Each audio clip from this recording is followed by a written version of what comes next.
Say Something podcast is brought to you by amomentwithmorris.com and blackblueprints.com. That's blackblueprints with a Z.com. I am Jermaine Morris here with the one and only Mr. Barry Accius. Yes, sir. We are bringing you the Say Something podcast. Say something, say something, say something. That's where we get together, talk about everything going on in the life out here in the world, out here in the traffic, out here in these streets. In these cool streets. Bringing you episode number 60. 60, baby. 60. We got 40 more to that, honey. We coming consistent. Giving a special shout out on this episode to a particular woman, a woman this time. Okay. Broke into the business where most people caught eyes on her, where she had a recurring role on As the World Turns, but most people remember her from her breakout role in Sister Act 2. Actress, singer, musician, was originally with the group The Fugees, did 2 albums with their Grammy winner for the score. Went on the solo tip, dropped what is notably one of, if anybody's top 10 albums of all time, The Miseducation of Lauryn Hill falls in somewhere. Yes, sir. And duly noted, it was on the 41st Grammy Awards that year. It had 10 nominations. Man. She took home 5 victories. And after that, everybody thought this was about to be the launch pad to just greatness beyond measure. She did somewhat of a second solo project, which was an MTV Live performance album. But with her dissatisfaction for the business and how the actual structure of the music business works, she had a real distaste for it. Didn't really want to, quote unquote, play the game. And she more or less took her ball and went home. She went on to have a family with a Marley. She got 5 with a Marley, 6 kids total altogether. And she was fucking Wyclef. Make sure you got it. That wouldn't. Right. My case was, this was somebody who had a vision for what she wanted to do musically. When she was given the opportunity, was a groundbreaking performer, visionary of her time period when it came to her body of work.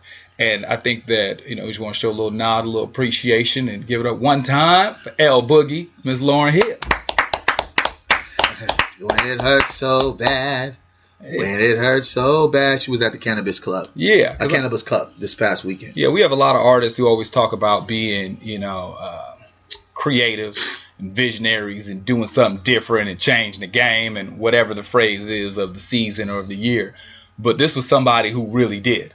No, she came with it. She came off the heels of female MCs like MC Light and all them in the era of Missy and all them, and was still a standout. Yeah, she definitely was a standout.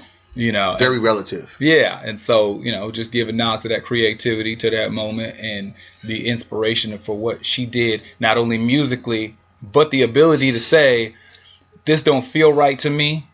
I'm not going to compromise past this point. Yeah. And I'm willing to walk away." Because there's a lot of us out there who were in situations and circumstances, the job we work, the relationship we in, the environment that we keep ourselves in, and we're just barely tolerated. Choices. This is what this show is going to be called. Choices. We just barely tolerated in that situation because we think you going to walk away from all this? Yeah.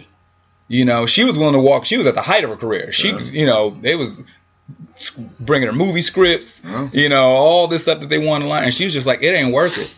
It's not worth my peace or my sanity. You ain't going to kill me for this. You're right. And I think that that's something to acknowledge for a lot of us, that we ain't really to walk away from the 9 to 5 that's killing us. Nah. The relationship. Choices. The relationship that's toxic. Choices. The environment and the people we surround ourselves that are killing us a little bit more each day. Choices. And so I think that sometimes we need to look at examples like that. If these are people who walk away from millions, walk away from opportunities because it just ain't worth it. Choices. I'm just on it, man. Choices. What choices you out here making? Man, you got to make the right choices, man. Right decisions. I feel like everybody got choices on their brain and on their mind. But let's get it in, man. 60. We at 60. We haven't talked for a while. You know what I'm saying? You've been kind of on your hiatus. I don't know. Everybody, I need my folks to find out what Jermaine's been doing. You know what I'm saying? He's been on the low. What you been doing, bro? Where you been out? I really had a really great week. My mom was visiting from Texas, and she only makes it here. I mean, if I'm lucky, once a year. Yeah, we're lucky that we got 60 today then. Yeah, so she on her way back now. Okay, and for the folks tuning in live, thank you for staying up with us. Those on the West Coast, East Coast. When you get the podcast, we are simultaneously doing a Facebook Live. Yes. Well, we're going to try to get our people invited and get our people in, you know, share it with a friend. If you're on there, if you're up late with us, you know, it's on. It's popping. We got a lot to talk about, bro. I'm excited about this episode. I'm coming off a good week. Got to see my brother came in from Los Angeles too. You got it. Yeah, so I ain't been out there in them streets. I've just been with my family all week. Yeah. Are you sure you ain't been out there in them streets? I ain't been out there in them streets, man. I said really, I've been with my family. I've been to Denny's and Applebee's. Wait. You been to where? I went to Denny's. Probably got a bunch of kids, man. Bro, Denny's though? You couldn't go to IHOP? We went there today. Too late. The church rush hit. Oh shit, that's crazy. Church shit. Yeah. We got the church rush right now. There wasn't nobody at Denny's, so we was able to get. You know, my brother got a bunch of kids and stuff, so we, you know, you got kids in high chairs and all that. You got to make moves. You got to get in where you fit in. Yeah. Well, I just want to make sure that, you know, when folks are listening, we got a big weekend. My brother Tef Poe is coming out. If those who don't know Tef Poe don't understand, this brother is a revolutionary. He's a revolutionary on the streets and in his music from St. Louis, a part of the St. Louis Uprising in Ferguson, as well as Hands Up United, co-founder. He is coming down to Sacramento. We have the Trap the Vote. We're talking about getting our voices heard, using our vote as our power, and taking it back for the people. That's going to be at the Soul Collective. Panel is going to be at 7:30. We have Pastor Ben McBride. We got myself. We got my brother Pastor Les Simmons. We have one or two of the members from BLM Sacramento. We have Kat Brooks. Shout out to the Queen Kat Brooks, who was actually running for Oakland mayor. Okay, so she's going to be out there on the panel. So we just have a dope lineup, and then we're going to have a performance. Of course, Tef is going to be on the panel. Then we have Tef who's going to be performing. We got some other artists performing. What day is this? This is May 11th. This coming Friday, Trap the Vote. This is going to be the first of many things that we're doing because we want to get our votes out there. We want to know that folks that are in power, that they are no longer going to be able to just move around without dealing with the people that have choices. Yeah, our political choices is trash. Let's not even talk about it. But the fact that we're activating our vote and making sure that we get ready and understand the politics of this, you know, we have to be activated, and we trapping the vote. So with that being said, we got that event, as well as we have our pop-up cafe, Kings and Queens Court. That's going to be on the 12th. To the next day, y'all come to 2251 Florin Road. You know, come get your good eats. I'm going to be out there cooking, doing my thing. It's going to be a beautiful time. All right. Busy. A lot of good choices where folks can be at on Fridays and Saturdays. Come holler at me, man. You know, folks exercising they free thought. Free thinking. Free thinking. Free thought. Free choices. First off, I'm personally a fan of free thought. Okay. I'm a big proponent for it. I think that in most cases, I don't think like the room. You know, like for most things that I can be somewhere or a situation, the way I see it is just a little bit different than the way most of the room sees it. And I respect that. So I'm a complete fan and supporter of free thought. I think too often that we get caught up in how we're quote unquote supposed to think, or what we think everybody else thinks. So we don't want to be the odd man out, you know, or we just go along. We don't even think for ourselves. We don't even compose an individual thought. Well, what you think? I'm the component of free thought, free thinking. Speaking your truth and speaking truth to power, but I'm also a component of making sure your truth is not ignorant. Your free thought is not self-centered and destructive to a people. So my free thought and my free thinking has to also be calculated. And when people are just ignorant and blatantly narcissistic about what they do and how they say it and however they want to kind of fly by night in the conversation, I start having an issue with that. And I think that as we talk about free thought, we talk about free thinking, we talk about choices, I think there's been a lot of folks that have been at this level, but I think ignorant is ignorant. Selfishness is selfishness. Self-centered is being self-centered. And when someone is over the top, they're over the top. To the point where it's just like, yo, bro, you don't even know what the fuck you're talking about. Or, yo, sis, you're really tripping. Yeah. So there's a difference between, is that really free thought, or is it you just want to spark up some attention for yourself to have people talking? And unfortunately, we're talking about it. Well, I think, okay, so that's a good point. That's a good question. So there are a lot of people, you can have an independent thought void of the proper information. So you can think something that you came up with in your brain that is inaccurate. And so you're like, nah, based upon the information I have, this is the conclusion I came to. And then all of a sudden you get the right information. I didn't know that. That's how that went? Oh, okay. That happens all the time. All of a sudden you show up on the scene and you see, a dude and a girl getting into it, or two dudes, whatever. Or, a big dude look like he about to two-piece a little dude. And your initial response is to feel sorry for the little dude. Mm.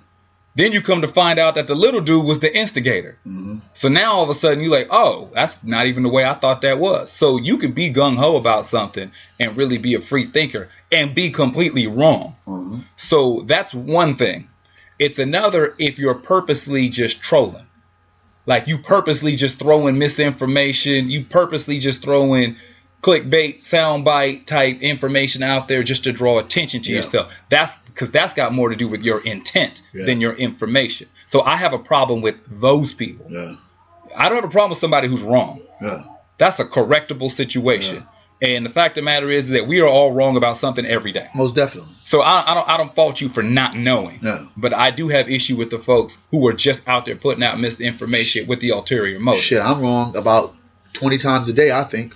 Yeah, as I'm saying, to be wrong, it's not criminal. Like that's not. I'm not mad at you for being wrong. Because there are a lot of people who are wrong in silence because they don't want to seem wrong publicly. Yeah. So they don't say anything. So they don't learn anything. Yeah. They just like, well, I'm just going to sit here and I'm just going to keep this to myself and keep the wrong information, as opposed to stepping up to the plate, swinging a miss. And then somebody gives you the right information, and then you good from then on. Yeah. So being incorrect, just for folks, that's okay. Yeah. Having the wrong answer is perfectly all right. Yeah. Making a mistake is human. Mm-hmm. I don't like the mother effers out there with the ulterior motives, with the, like I said, the clickbait trolling side, where they're just putting stuff out there just for attention. Very much so. Yeah. I think that in this era of say what you want to say and ignorance pays, right? La la la. Wait till I give my money right. Shit. So it's like when you have. Oh, excuse me. Was you saying something? Yeah. Man, you can't tell me nothing. Can't tell me nothing. I just don't. And all things in considered, as we all look at the controversy of what Kanye West has said, what he was trying to say, and he has everybody right where he wants them, and that is talking about Kanye. And I say that was a masterful plan.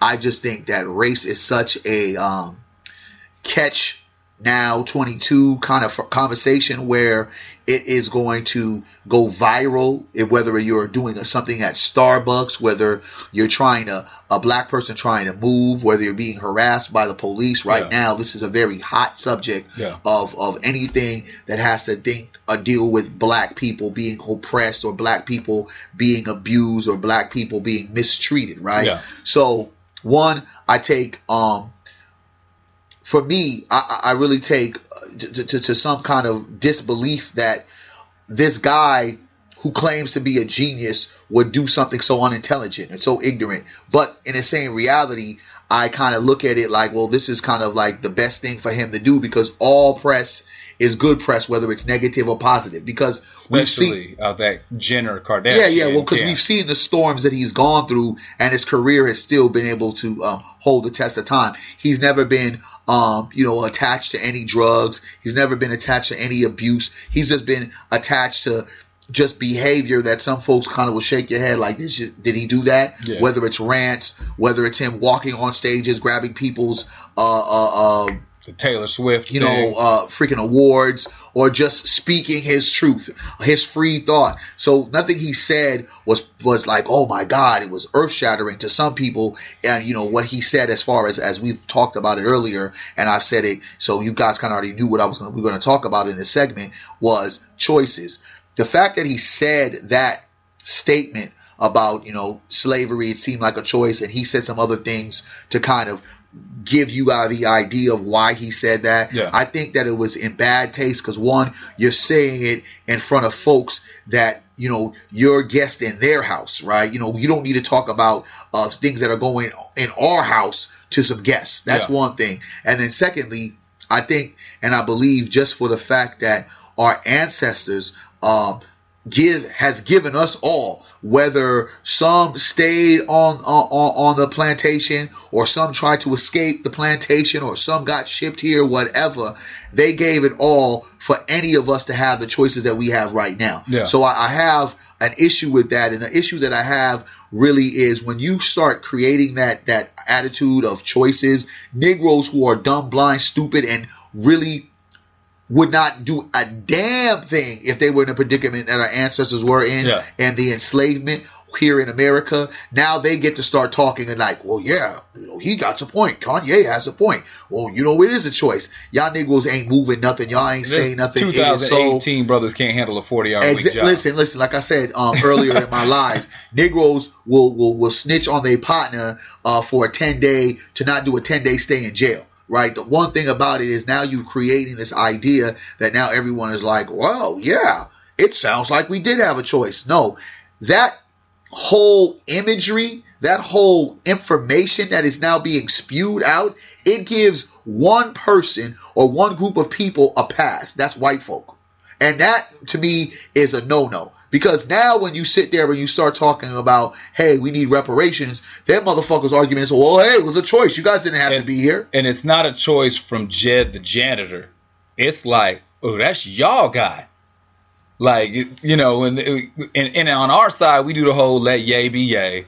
He just goes on rants. He just says stuff, whatever. But to them, that's like, nah, that's one of their poster kids. Yes. Like, that's one of their faces of the franchise. Yes. So if he's saying this, it got to have some then there's validation to it. Yeah. If anything else, we can run with it. Yeah. Because this is somebody who has a voice and a platform within their community that they're doing it. I mean, the fact is, when it comes to and I heard some of the stuff where he tried to actually break down what he was speaking of, and this to me goes more to responsibility, that the loose comments, even if you can justify it later, even if you can break it down what you really meant, maybe even if it wasn't your intent for the soundbite moment, that's just a real reckless phrase to be putting out. Yeah, you can find young girls who've been abused in the sense to where they continuously went back to their abuser. Yeah, you can make the argument that on some level, that was a choice. She chose to go back over there. Yeah. Like, nobody forced her. Nobody made her. But we know the psychological kind of play into that whole thing. You wouldn't sit there and say, oh, she wanted to be molested. She wanted to be raped. She chose to be, you know what I'm saying? She had a choice. She didn't have to wear that provocative outfit. She wanted to be raped. Come on. So to even start putting that narrative out there is dangerous and it's reckless. And so, to me, I wasn't taken aback by what he said because, personally, Jesus isn't my personal Lord and Savior. So I don't sit there and think that what this man thinks, is the end-all, be-all to how I should move and live my life. But there are a lot of people who are really shook by his perspective. And something just to keep in note, too, is that he is extremely removed. Like, he of eccentric mind, two parts. He's extremely removed at this point in his life. Like, similar to what Michael Jackson was for a little bit, to what Prince was for about 5 years, hell, even Eddie Murphy for about 4 or 5 years. Like, they get into an insulated state where you don't see them out. They're not doing interviews, they're not doing press, they just go in their own little bubble, in their own little world, and are only dealing with who they choose to, who's in front of them. Yeah. Your perspective to the world just passes you by. Yep. Like, you just get caught up. And the second part about Kanye, because people talk about, he never got over the death of his mother. What a lot of people forget is Kanye didn't have a daddy. Mm-hmm. And for as much as we like to act like we'll say it for social issues, that's a huge deal, but we take away on the individual. Kanye didn't have a daddy. So a strong, positive male role model is who he's gravitated to since anybody's ever heard of him. It's how he found Dame Dash. If you remember Dame Dash, he was brash, loud, aggressive, but he got stuff done, and he was successful in his field. He was linked to Dame first. Then he met Jay. Do it for the music piece, for sure. And then with Jay, it was a bigger scale version of Dame. Yeah. Person who commanded attention. He was a dramatic figure. Like, he had those moves. It's not coincidence that he gravitates to a dude like Trump. Yeah.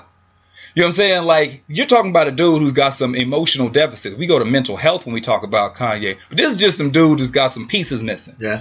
So, I mean, I think that we have to put these people in their proper position.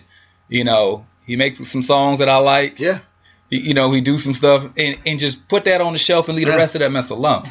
Well, see, the thing about it, I think that obviously black folks, we have this savior complex that continues to haunt us. We kind of put our all our eggs in a basket for these false prophets, and then when these false prophets, they end up doing something wrong, or when being you look at human, exactly, making human mistakes. And the simple fact, I said it earlier today, it's not the fact that Bill Cosby is going to prison or jail. It's the fact that it's Cleve Huxtable that's going to jail, right? You know, that's what people are seeing. And I don't see Bill Cosby because you really don't know Bill Cosby. You know the character that he played in the show. So the reality is this: in a moment where you know it's very volatile, right, for black people, we know we've been marginalized. You now have this black privilege because you are an entertainer, right? Yeah. You are a part of what white supremacy looks at as one of the boys that we'll let in. Because why? We can make a lot of money off you, Negro. And it's just like having a slave hand that is the best worker on the field. You know what I'm saying? We'll put you in the house every once in a while because you get things done. You make things happen. So he's a high-priced Negro that is so obsessed with getting white acceptance that he comes off at the mouth. And the fact that we haven't held accountability for guys like this to kind of pull their coattail and start really chin checking them, because we want to just look at it like, you know, we'll allow all the fuckery to go on because he makes dope music. That becomes an us thing, because if he's getting checked the way he needs to get checked, he never comes in there and on enemy soil and says what he says in volatile moments like this, when you're seeing black people being marginalized, when you're seeing the treatment of black people across America almost looks like we've gone back in time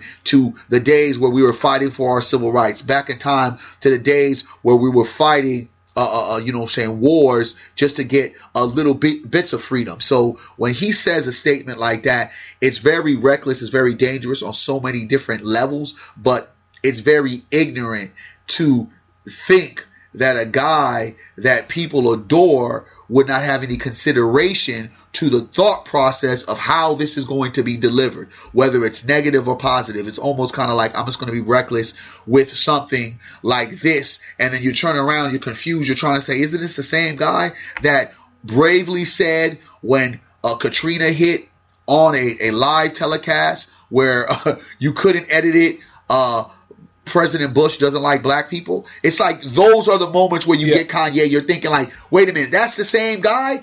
And here we are in this moment, I think, where ignorant kind of flows. And I feel with that ignorant, it creates more ignorant folks. And I'm not even necessarily worried about the ignorance of Kanye. I'm worried about the ignorant with the folks who's working at Sprint, who's working at Verizon, working at JCPenney's, that would never walk off of that plantation talking about we got choices. Well, the part that I think that those different Kanyes was completely within the people.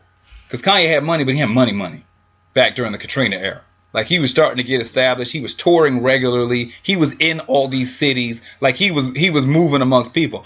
I really think he is so far removed from people. I don't even think, if you just started naming off national headline people, i.e. a Stephon Clark, he probably wouldn't know who they were, or probably hasn't heard of them. Like, I think that he has got himself that removed on that big of a level that's just that. His biggest concern, he was talking about, he was fighting opiate abuse because he got liposuction because he was worried about people more or less making fun of him for getting fat. Like, that was one of his major concerns. But here's the problem that I have. And I feel like there's something weird that goes into these celebrities, right? When they get to this large amount of success, right? That something weird happens. Look at Michael Jackson. All of the transformations that he went through. You had this young brother that was a good-looking young dude coming up, and then all of a sudden his face changed, his nose changed, his lips changed. You know what I'm saying? All these black features turned into white. It's almost as if the only way you can get into a higher level is to sell your soul. And I don't know what they're selling and what they're getting back, but when you look at a story like Cosby, how they've kind of brought out the skeletons of 40, 30 years ago and has been able to put his ass now in the clink because of this shit. We're asking ourselves, like, what kind of deal was he dealing? What kind of person, who's done these things this long ago now gets tried for this shit? Who did he piss off? Who did he piss off in white supremacy? Well, you also have to understand, too, is that some people outlive their value. So if you're somebody who we look the other way while you served a purpose, you may have just outstayed your welcome. So say if you take the Cosby situation, everybody brings up to him trying to purchase NBC stuff. That's I'm saying that's not a relevant situation now. We're talking about something decades ago, and his paper ain't like that now. He's not in that position. And the fact is that you got a dude who has a bunch of skeletons in his closet, who, like I said, and especially coming out this Me Too era, which part of that's attached to, like, some bodies may need to fall, and we're willing to let it be you. And now the second part that goes along with that is that, so they get this conviction, then when the civil case is started, I'd be interested to see who's representing all these women on the civil side, because they might be making some of this money back, because you start picking apart at that $4 million that he's worth, $400 million. And, it's like, look, we need somebody to take the fall. This dude has got 1 foot and 1 knee in the grave anyway. Yeah. It might just be time to sacrifice a lamb. And who better than the poster child for the black family? That's a twofer. Yeah. We sacrifice somebody to the cause, and we deal a major blow, to them over there. Well, let's look at all our superstars from the past to present. It's almost as if there's deals expire, right? Because when you look at the cases of Michael Jackson, you look at the cases of Prince, you even Whitney Houston, all these prominent, like, iconic folks, right? Yeah. Or they just disappear from the face of this earth. You don't really kind of see them as much. Like Eddie Murphy. I mean, he was one of our major megastars, and all of a sudden he, kind of just is, he does his movies every once in a while, but he's separated from the game. Dave Chappelle, who just all of a sudden said, hey, I don't even want to deal with none of this shit. Lauryn Hill stepped away from the game. It's almost as if dealing with all of this celebrity and all this fame and dealing with all these white folks to the point to where you lose your mind and you really, because one, you no longer can be in that same kind of confine as much as you're promoting or you're pushing black culture. You're not really as black as you want to say you are, because your whole circuit of folks, I mean, look at what Kanye did. He married a Kardashian, right? I mean, if you're going to talk about getting yourself into the mix of just the shit of what Hollywood looks like. I mean, the Kardashians have that shit locked, right? That's the blueprint. That's the blueprint of what Hollywood is. Everything connected. I mean, there's so much shit that they got going on that we don't even know of in Hollywood, in that kind of world. So it's almost as if these folks go in there, man, and they're brain locked. They get captured. They get their minds get penetrated, and they forget definitely where they came from. But they no longer serve a purpose for the people that helped them come up. And I think for us, we have to stop. We really have to stop putting all our ducks on one individual or a few individuals and start listening to folks, because when folks like this start losing their minds and start talking reckless and just be really on their it's all about me shit. It's not about anybody else. I think that what we do, we pay the biggest penalty because we've put all our ducks on that person. We've bought in to that person. It's hard for us to separate. That's why R. Kelly is still in the game. Because it's hard for black people to separate artistry from real life. Yeah, well, you've got, so the removal part, you take the Eddie Murphys. I think, first off, after you reach a certain level, we'll call it level, of celebrity and of fame, and especially of income, the likelihood of you being able to stay tight with the people you came up with is extremely small. Look at what happened to Kevin Hart, his homeboy. It was his homie that set him up. Like, it's extremely difficult. Because if me and you has been side by side for 15, 20 years, now all of a sudden, you making $45,000 and I just did $45 million off these last 2 movies. Like, it's going to be real hard for us to have everyday conversation. Hey, man, let's go. Either I have to now completely support you to maintain our friendship, and you probably going to feel a certain kind of way, or we're going to have a distance between us because to maintain our friendship, and you're going to feel a certain kind of way. Mm-hmm. So I think that, and then once you get all these new people around you, you don't know them. So the trust factor. What your boy Drake say, no new friends? Yeah. So you take, that's common. You take like Dr. Dre. Dr. Dre been a recluse forever. He come from the mountaintop to do an album and go right back away. And you don't ever see him no more. And just one more person, as you talk about Dr. Dre, another person that had it all, it's just like Suge Knight in his situation. It's not meant for black people to gain. Different. Well, it is, but it's not. Because at the same particular time, Suge Knight definitely put himself in a position to lose. But at the same time, Bill Cosby, what did he do? He put himself in a position to lose as well. OJ put himself in a position to lose as well. But they were all guys, all people, all black men that, white supremacy, when they came knocking at the door, said, it's time's up. It's time to kick in. The Suge thing I think is different. Suge had 150 balls in the air he was juggling simultaneously. It was a matter of time. Yeah. You can't be doing that much criminal behavior in multiple states with all kinds of people, and you're doing everybody dirty. There was no loyalty on any side that wasn't nobody taking a bullet for Suge. So, but the grace and fall of how he was at one particular time, that whole record company was the biggest record company. But that's what I'm saying. The way he kept doing so much dirty dealing. I knew some dudes who was tied to death row during the era when he was there. I mean, the pistol whipping of the sound engineer because he didn't rewind the tape fast enough. Real. Yeah. There was a gun in every room of the studio. Shotguns up under the engineering board. It was like that environment, matter of time. And especially if you're an artist who's moving up the charts and becoming a global figure and you making millions of dollars and you feel like you in cell block D every time you go to work. Yeah. That's just a matter of time before that runs. And then he started taking L's in the street, getting knocked out by dudes half his size at hotel casinos. It was a matter of time before they came up to the Suge Knight is no longer the big bad wolf. Yeah, not at all. But for some of these other artists, I get why because there's a lot of people I think that they see the craziness and they walk away from the game and we wonder why. Like Anita Baker. Yeah. Anita Baker was in the same race as Whitney Houston. Mary J. Blige was on the onset. Mariah was just getting established. She was multiple Grammy Award winning. Anita was there.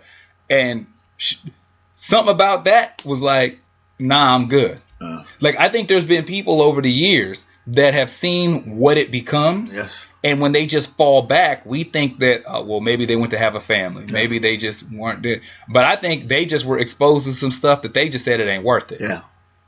And other people were like, it is. I mean, the industry is what the industry is, man. Yeah. I think that it takes a relatively a strong person, strong personality, and it takes some good folks to just really keep you grounded.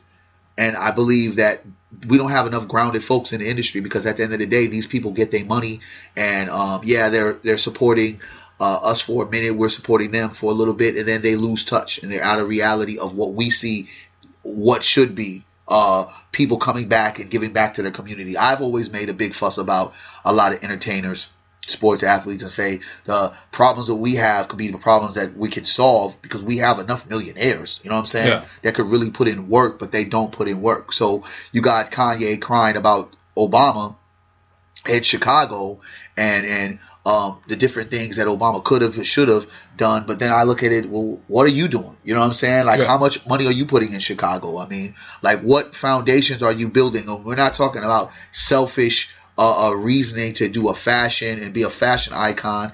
It's like, cool, but what are you truly doing for your home? You know what I'm saying? Yeah. And then when you think about it, all like I watched a little bit of the interview that he did with Charlamagne the God, and I was just trying to, I just was like, everything that you discuss and everything that you bring up and anybody that you like connect to is a white person.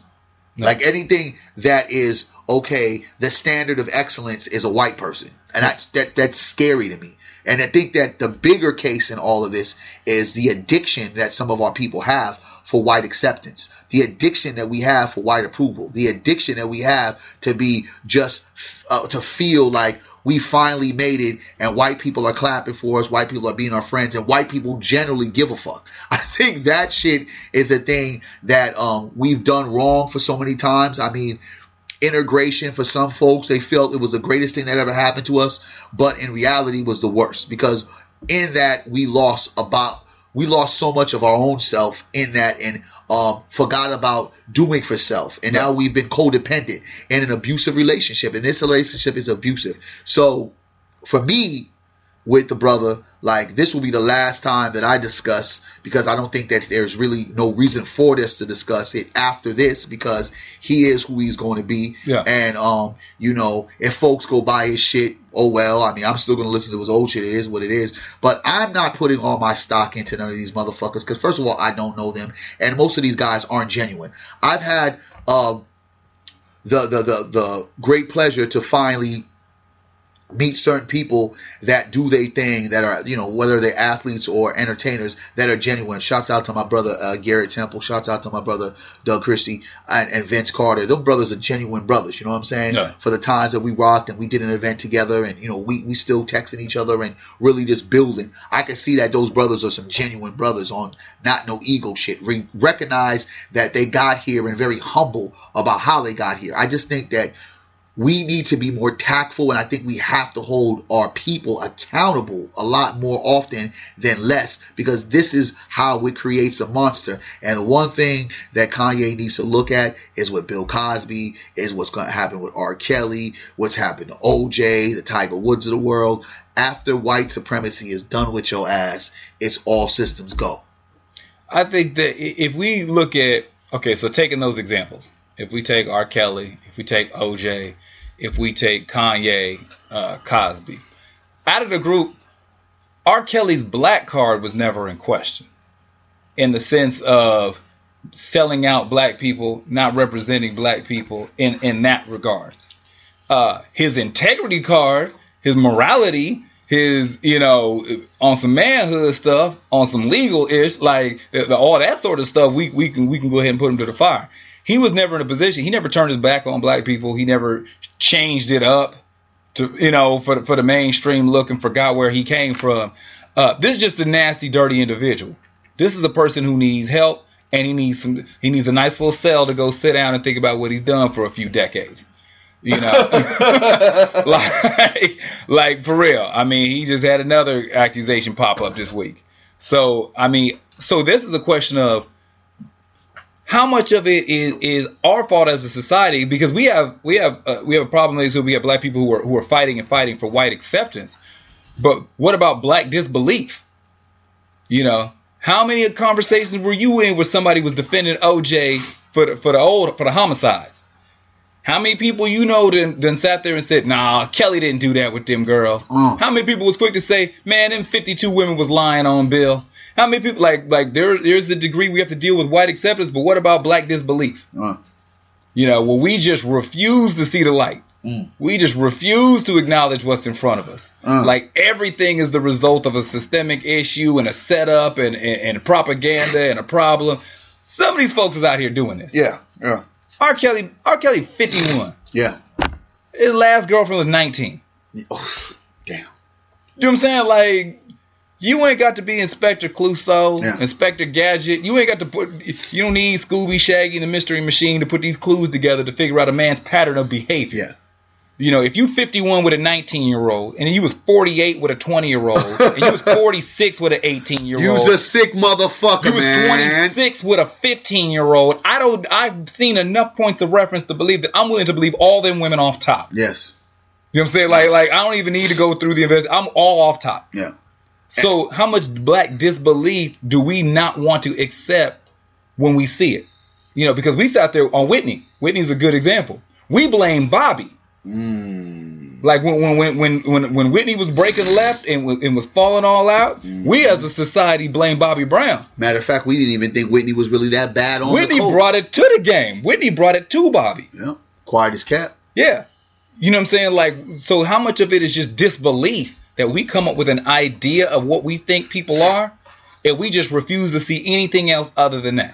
Well, I think that the characters all need to be questioned, because I believe that we as a society, we put folks that do things outside of what we believe is something that we can do. We put them on a pedestal. Yeah. So it's hard for us to kind of make these irrational decisions that, wait a minute, that person is not necessarily the person that they play on screen, or that person that they rap about or sing about, that person is just like me. You know, they are due for temptation. You know what I'm saying? They may battle with some certain kind of addictions. You know, they may have some perverted ideas, right? Yeah. Just because they have all this access and all this power, to be honest with you, that puts them more in a strain, because a lot of that time, there's a lot of hard work that goes into a lot of what these folks do, but they make so much money, they have so much access, and some of that downtime, a lot of crazy thoughts happen, right? Yeah. Going into that Whitney thing, think about it, how many years we thought that Whitney was never off coke. Like you just said,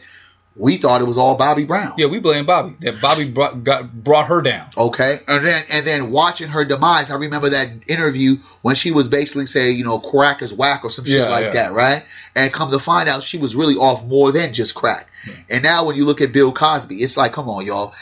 The thing that we're upset about, I hope that we are upset about, is not the fact that, you know, the charges and the women, if we can't believe the women, it's the simple fact that these women, right, who I believe a majority are telling the truth, but it's the simple fact that it's the justice system, how they play black folk. That's really the argument I hope and believe a lot of black people are saying. It says, like, come on, man, like, yeah, this dude probably did, but damn, how long did it take y'all to go ahead and pull this off? And especially when the time that he allegedly did all these things, or did these things, I shouldn't say alleged now, because shit, it is what it is. He got a conviction, so at least you can say he did one thing. Well, yeah, he did something, because he said it in his deposition as well, right? But the bottom line is this.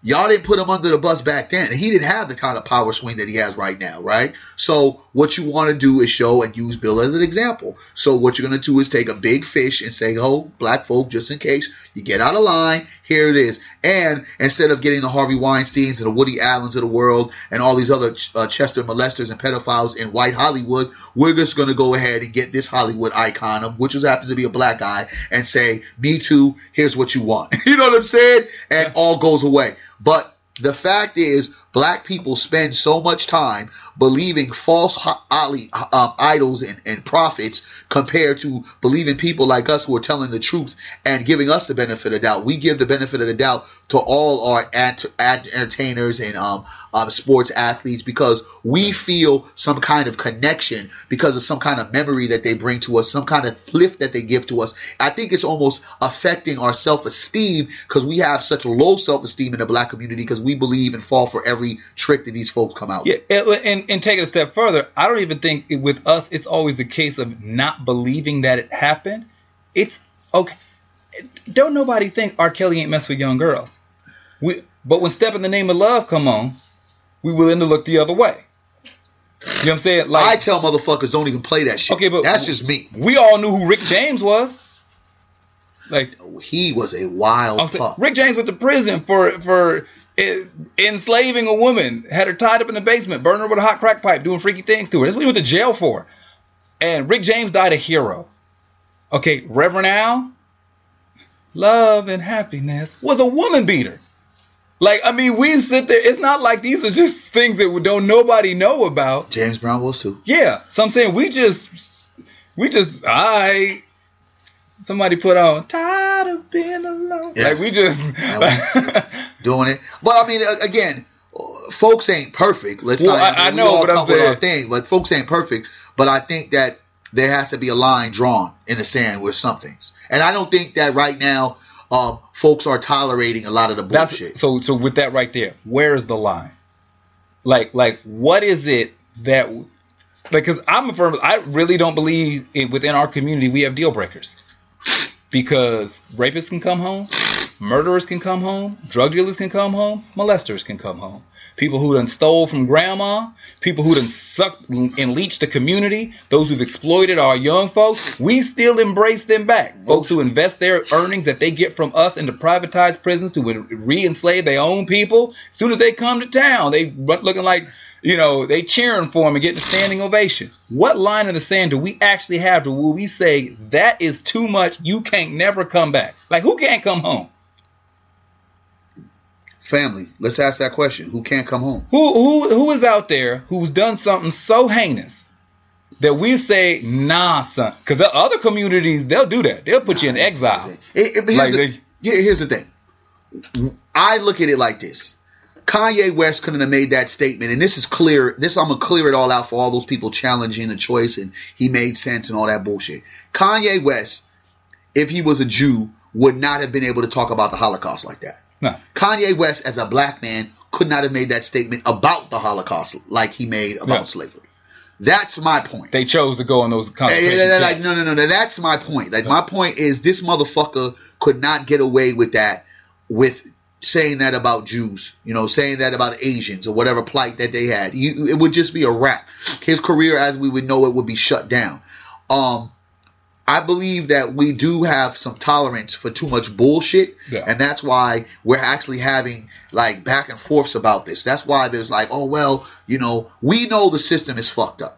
But Bill Cosby allowed himself to be in a system of white supremacy when he started talking reckless and saying, well, all you got to do is lift up your pants and you're sagging, you're not talking correctly and all that other shit. Again, in the company of others, right? In enemy territory. You don't speak upon house business in front of the enemy. So that's a black code that we have to start kind of really enforcing. Like, hey, check this out. Certain mannerisms and certain things you ain't going to say in front of these people. We're going to keep it in-house. So I think that because so much has happened to the black community over and over again with so many of our great leaders. I mean, think about it. There was an era where black leaders were getting shot down or getting assassinated to such a high degree, it was almost like, don't say nothing. You know what I'm saying? Like, don't say nothing or you will die. Like, you literally not only were being disrespected or being beat up for being black, but standing up for black, you was going to meet a bullet and you was going to see a casket somewhere. So I think that for us, it's that sense of believing that we have to stick together, even in some of the wrong ways, because that's what white folks do a lot of times. But I think that with us, we get to the point where we're starting to defend fuck boy, fuck girl, kind of behavior, silly Negro shit, to the point where it makes us look stupid. Anybody trying to take up for Kanye with the slavery choice comment, to me, is a fool. Because however you spin it, that should have never came out of your mouth. Yeah. Now, you could say, I believe that black folks in 2018 are slaves, because that's actual facts. Because we have a lot more choices than our people did, right? Yeah. Okay, folks said, well, shit, everybody wants to use the Killmonger statement. I will die. I'd rather die in the ocean instead of being in bondage. No. Applaud. Great. But if you're, you know what I'm saying? It's almost like you're in a bad situation, but you don't believe it's going to get worse, right? So it's like, okay, we're on this boat. I'm just going to see how this shit goes. Okay, let's see what it goes. Now I'm on this plantation. I just saw my man get his motherfucking wig split. I got my wife and kids. Do I really want to go ahead and test this master one more time? Or I know I'm going to get my head wig split, and the fact that I won't be here is making sure that my wife and my kids are going to get raped. You know what I'm saying? It's just so many different principles in that, whoa, it was a choice. As if there wasn't thousands upon thousands of slave rebellions, thousands revolts, some dumb, silly Negroes want to talk about the Haitian Revolution. That was on Haitian soil. That was where the immigrants had kind of the advantage because that was on their land, and they had the numbers, right? And in a simple fact that you get shipped, you're getting brought over here, a foreign land, and the reality is they got guns. Come on, man. It's just ignorant when you try to be smart. That's what's going on. One more thing. It's just like how all of a sudden prostitution has become popularized, it's glamorized. Being a hoe has become popularized, it's glamorized, and we've accepted it, and we now put these people as our spokesfolks. Yeah, just putting to the part that you were talking about the revolutions and the choice, because they don't teach them. They'll teach you about Nat Turner, maybe, and Denmark Vesey, maybe.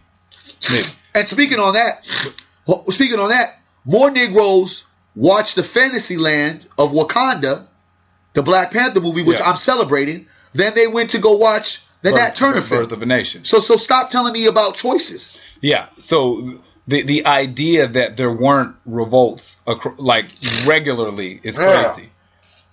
So keeping with choices in the mindset, there were multiple revolts and revolution attempts that were thwarted by black snitches. Okay. Like the part to keep it 100, there was it Meritas Manumission? Yes. Where was the principle to where if you saved a white person's life, gave your life or put your life in danger to save a white person, his property or his livelihood, or were willing to dime out your people for the betterment of keeping the white movement going, you were rewarded in any way, shape, or form, from a pat on the head to potential freedom. Like, depending upon who you were dealing with and what the gravity of the situation.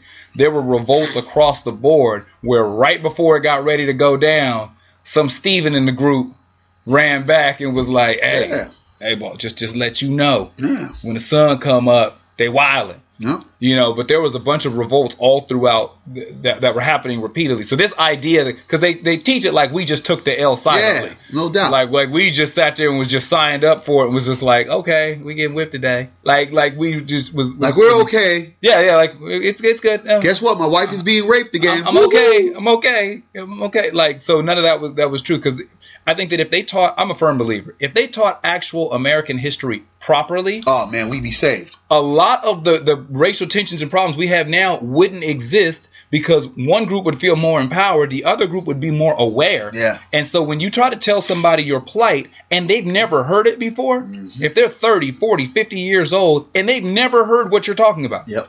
And I went through school, I went through college, ain't nobody ever tell me this. Yep. Like, we just had Cinco de Mayo here.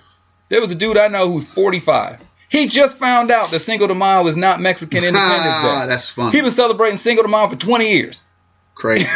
Like, getting drunk on the 5th and had no idea what the holiday is. Isn't it September or something like that? It's September 16th. Cinco de Mayo is a recognition of the Battle of Puebla with the France-Mexican War, where a smaller group. It was the Mexican version of 300. Shoot, Negroes still celebrate July 4th like it's our Independence Day. That's what I'm saying. So just really going on the fact of we got to tighten this up. No, we definitely have to tighten it up. We have to. You know, one of the brothers said on the live and asked us, who's going to enforce the black codes? We have to enforce the black codes, man. Well, I'm a firm believer in start where you are.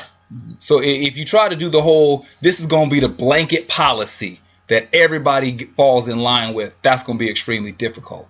But if you live by a certain way and you get with like-minded people who live a certain way, and that becomes the culture in which you exist in, and that becomes the culture in that you accept and tolerate being around you, that's how you start to curb and move it. Because the fact that the way we are now is not the way we've always been. No. There used to be codes. Oh, yeah. There used to be ways that we operated. And just the folks who live in codeless became the majority. Uh-huh.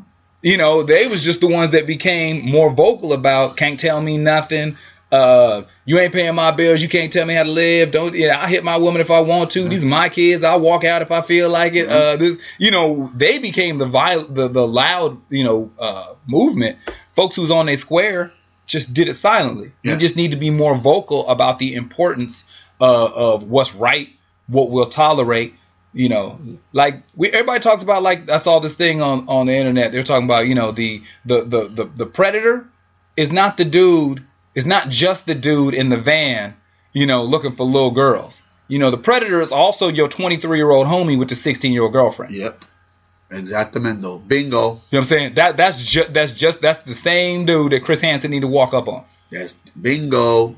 You know, like we need to start saying, nah, like this ain't, you know, like say how many of us was in high school who knew girls who had 20-year-old boyfriends? Yeah.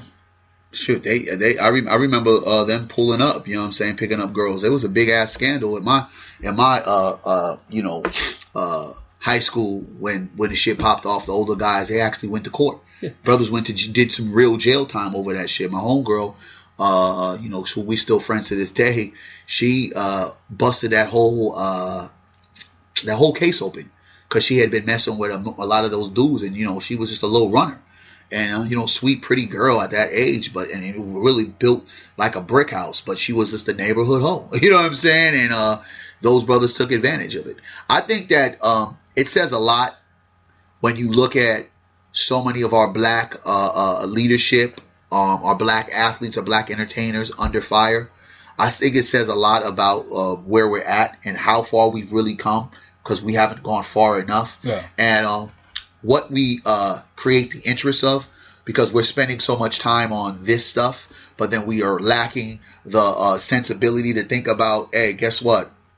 We have to start thinking about elections. You know what I'm saying? We have to start thinking about, hold on a second. We got to start thinking about all the other kind of things that, you know what I mean, goes on in this kind of industry. And the whole thing is that if we do not start focusing our mindset on other things that are going to empower us and then just not entertain us, that is going to keep us relevant, like learning how to vote on necessary things, putting people in office and lobbying like the other people are doing. Yeah. We are just going to just be another hashtag, catchphrase, and another headline for some kind of blog, some kind of podcast, some type of entertainment value variety show, and that's just going to be it. And it's going to be when Negro's going to play another song, because it really does look like we are so far removed for what's important to everything that is non-existent, and thinking that that's going to move us forward. We are not going to get anywhere if we don't start talking and dealing with black issues. I think that the stuff that we have I agree with you that where we put, I'm a firm believer that where your attention goes, your energy flows. And if you spend all your time and your attention focused on frivolous things, and all your time and attention focused on non-productive things, and just counterproductive across the board, that's where your energy is going to go. And none of your energy is going to go where it needs to be, in learning and growing and building and developing and creating. And recognizing that just because somebody is amazing at their job does not mean you know who they are. Mm-hmm. There are people who are phenomenal surgeons, who beat their wives. Yeah. There are people who are amazing engineers, who touch kids. Just because somebody's a great singer-songwriter. You don't know me. Somebody's an amazing actor. Somebody's great on the field or on the court. You don't know them. You don't know. And to sit there and think that because they're good at their job that makes them a good person, or that you know who they are, is just crazy.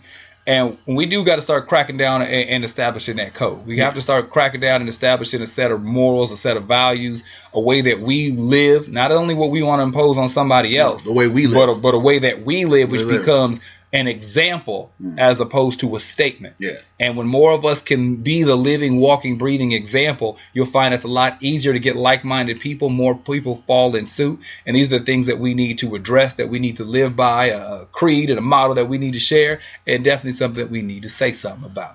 We need to say something. Y'all need to say something. Stop faking around and moving with these fake idols, and pay attention to what's real. And what's real is we need to vote.